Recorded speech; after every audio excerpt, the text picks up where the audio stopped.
Hi hello friends, simple రెసిపీతో మీ ముందుకైతే వచ్చేసాను. దీని పేరు పోహా.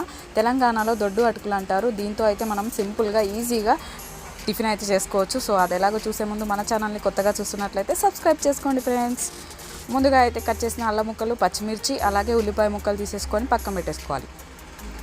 దాంట్లోకి మనకి పోపు దినుసులు అవసరం కాబట్టి అవి కూడా రెడీ చేసేసుకోవాలి. అలాగే ఒక ప్యాన్లో ఆయిల్ వేసుకొని ముందుగా పల్లీలు అయితే వేసుకొని వేయించుకోవాలి. దాంతోపాటు శనగపప్పు, మినపప్పు కూడా వేసుకొని కొద్దిగా వేగిన తర్వాత ఆవాలు, జీలకర్ర, ఎండుమిర్చి వేసుకొని వేయించుకోవాలి.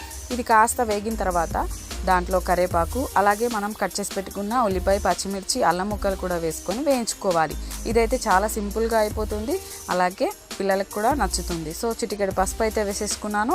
దీన్ని కూడా కలుపుకొని దీంట్లో తగినంత ఉప్పు కూడా ఇప్పుడే వేసేసుకోవాలన్నమాట.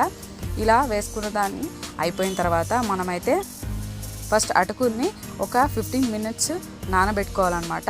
నేనైతే వాటర్ తీసేసి ఇంకా దీన్నైతే డైరెక్ట్గా వేసేస్తున్నాను. మనమేం పిండాల్సిన అవసరం లేదు, డైరెక్ట్గా వేసుకోవచ్చు.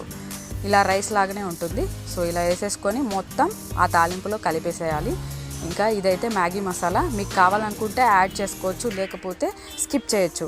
ఇదైతే సింపుల్ అండ్ ఈజీ రెసిపీ అనమాట. మ్యాగీ మసాలా వల్ల కూడా ఇది టేస్ట్ ఎక్కువ వస్తుంది. తప్పకుండా ట్రై చేసి కామెంట్ చేసేయండి. ఉంటాను ఫ్రెండ్స్, మరో వీడియోతో మళ్ళీ కలుస్తాను.